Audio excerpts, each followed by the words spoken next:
Hi, I'm RJ the Dog Trader, and today we're going to go over the 4 requirements for getting your dog to listen consistently every time, all the time. Some dogs are going to be born perfect. They're going to listen really well no matter what. They might not even need obedience training. They're such good dogs. But obviously they can benefit from obedience training though. And then you're going to have your dogs that are very defiant, stubborn, only want to do their way. And so those dogs, even though those dogs are that way, if we maintain these 4, then we're going to get them to listen consistently, reliably every time, even with a super stubborn dog that refuses to listen. Through the training and obedience, will improve the way they listen. But maintaining these 4 is going to maintain that, keep them sharp, keep them always doing a good job. So number 1 thing we need to do to get them to listen consistently every time is substantial correction. And substantial correction is important because we don't want, if we're using our pinch collar tool or e-collar to correct them for pulling, we don't want them to think that when there is a big distraction around that, I don't care if I get corrected, it's worth it if I can get away with what I want. We don't want them to think, oh, I can tolerate that pop correction because what is he gonna do about it? That stubborn dog may listen to you when there's no distractions around. It may, in your house, when it's just you and the dog and you got all these treats, they're happy to listen to you and work with you. But then, let's say the mailman, someone starts knocking on the front door. Now they're now it's completely different game, and they're more focused.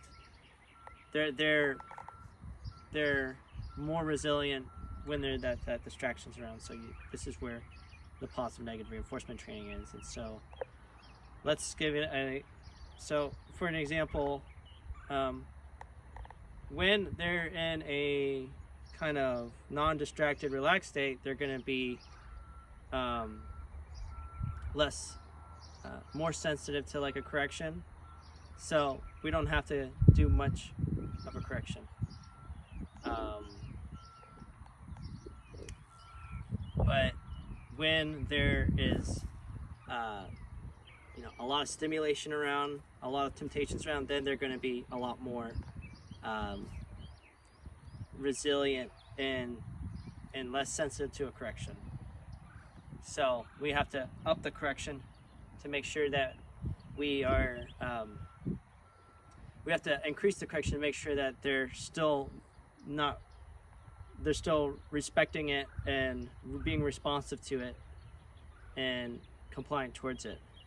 And a good example is, let's say you're taking your dog on a walk down the sidewalk and there's no distractions around.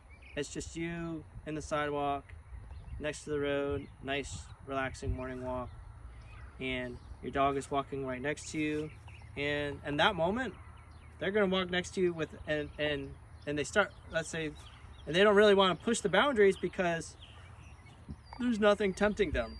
So you can be like, wow, this is a really beautifully trained dog.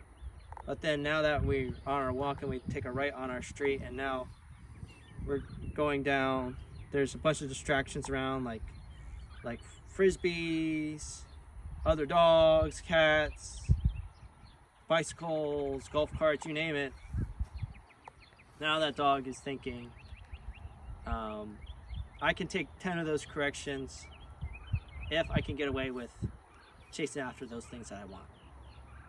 So when the dog gets into that mentality, then we have to up the pressure of the correction to get them to know that no, it's not worth it to try to tolerate their correction to get away with one. They still should know that you want them to think that even though there's all these distractions, I can stay focused on my handler, and it's not worth it getting corrected over trying to chase after that bicycle or that golf cart or that distraction. So substantial correction is important, again, so that they're not ignoring you when you give them a command, and then they're not ignoring the correction because it's not high enough.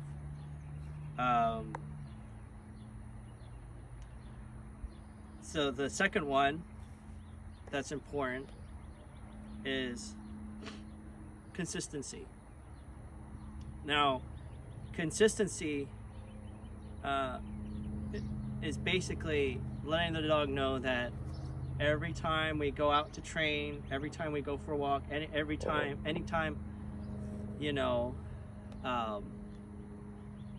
like guests come over, anytime, you go to the car, that we are going to reinforce the training, and we're going to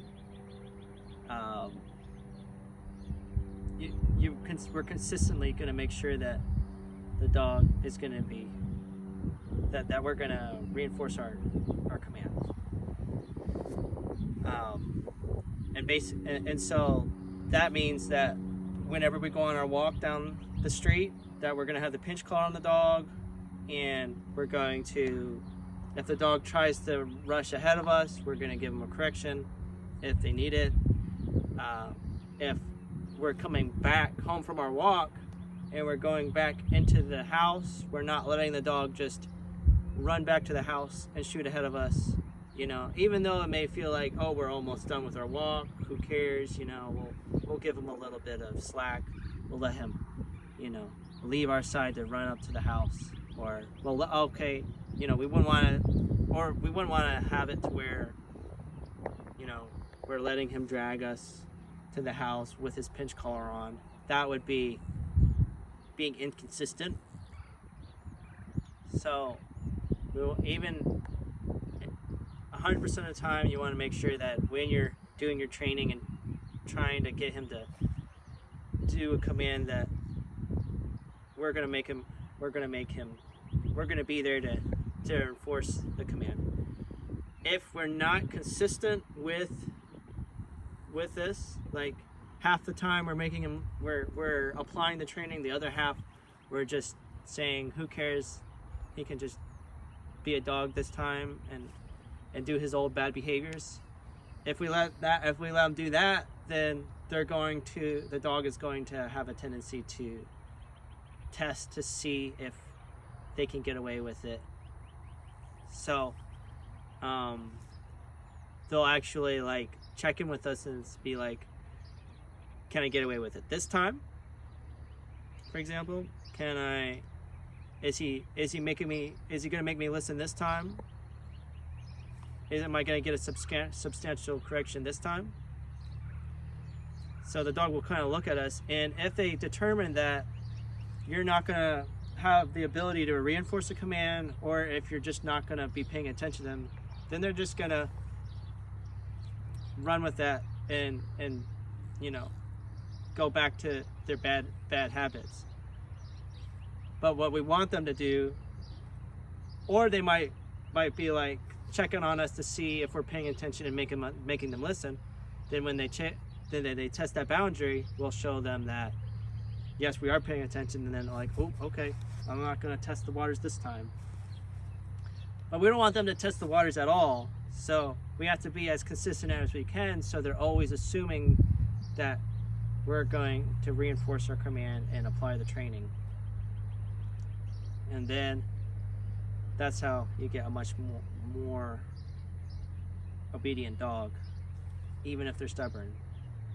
So, another example is, if we took them into the backyard and they're off leash, no pinch collar, and they start doing their bad behavior of barking at the dog on the other side of the fence, and or let's say they're digging in the backyard, and we open the door and we tell them, no, stop that, and then they get up and they look at us, and then they go back to digging.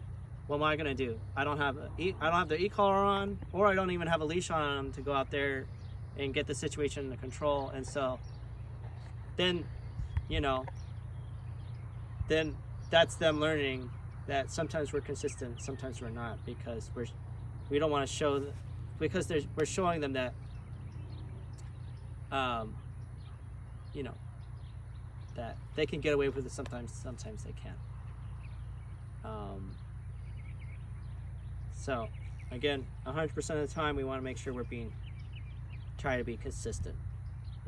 If they're going in the backyard, they got to either be dragging a leash with their pinch collar supervised, or they got to have their e-collar on, so that if they start digging and you tell them no and they blow you off, you can get them with a correction, and then they're like, wow, okay, he's ahead of me every single time. Now, with the third one is good timing. Good timing is important, because if the dog is trying to, let's say, pick up something disgusting off the ground, right?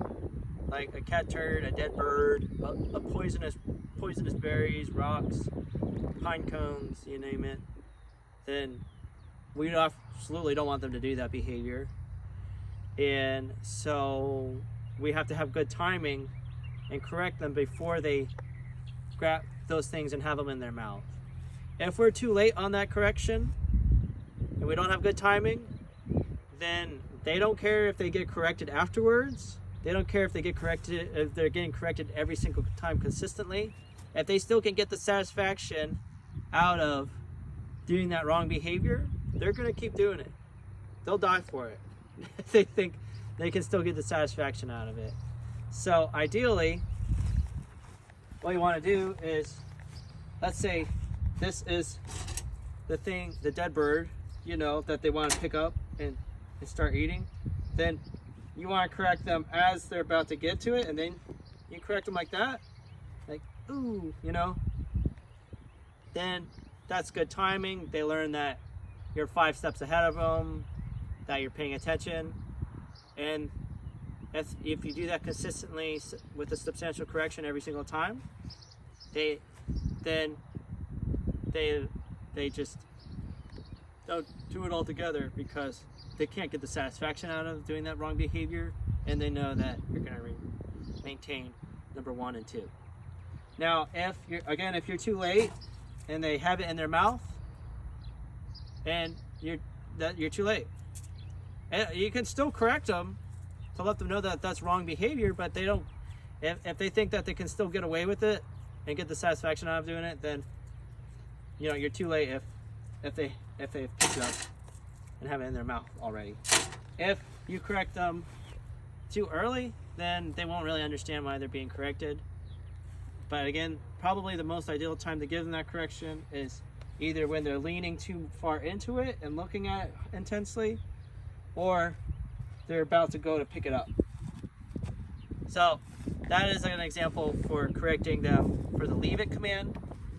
That also applies to if your dog wants to jump on somebody. So, if I bring my dog up to somebody and the dog jumps up and has the paws on him, then I'm too late. They already got the satisfaction out of their bad behavior. But ideally, what we want to do is correct them as their paws are starting to, as they're going into this jumping momentum and bringing their paws up. If I give them a pop correction as they're coming up, then they're gonna learn that every time I try to jump up, then I'm gonna get corrected. And hey, you know what? Now that I'm not jumping on everybody and clobbering everybody, I'm actually getting petted more. So that's actually them learning the positive negative reinforcement training method of that. The handler's way is the easy way, my way is the hard way. I'm just going to choose the easy way, get more love, treats, praise, and freedom. Another important thing about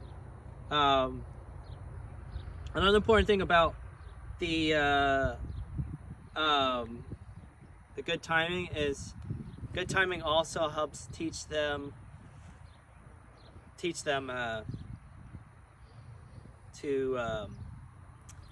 that helps them understand why they're being corrected. So let's say I put my dog here in a downstay, and then I walk out of the room altogether and come back a minute later and the dog is on the couch. If I corrected that dog for breaking the downstay, the dog might be confused that I'm correcting him for being on the couch and not understand that I'm correcting him that he wasn't supposed to be the dog might be confused that he got corrected for getting up out of the down. So good timing for a correction when they break the downstay is just, you want to correct them just as their elbows are coming up off the ground. If you walked away and they've been running around the house for like 10 seconds, then they're just not going to understand the correction when you get back. So good timing is important. You know, if I've been playing with the dog and the dog's been jumping on me for like 10 seconds, and then now you start yelling no at the dog's going to be like a little confused on what's going on. So number one, the three main ones is substantial correction, consistently every time, making sure, and you want, number two is being consistent, and number three is good timing, and the fourth one is more applies to when you get to the level of e-collar training, but it's more of teaching the, number four is teaching the dog that they have to listen no matter where you are in relation to them, whether they have to listen, they have to know that you have control, whether they're across the training field or whether you're in a different room, you know, or even if you leave the house, you know. So let's say your dog loves to dig in the trash, you know, they need to know that you've got x-ray vision and you can see through walls. But if they don't realize that, then they think, oh, well, he just walked out the door and I got 10 minutes to do whatever I want.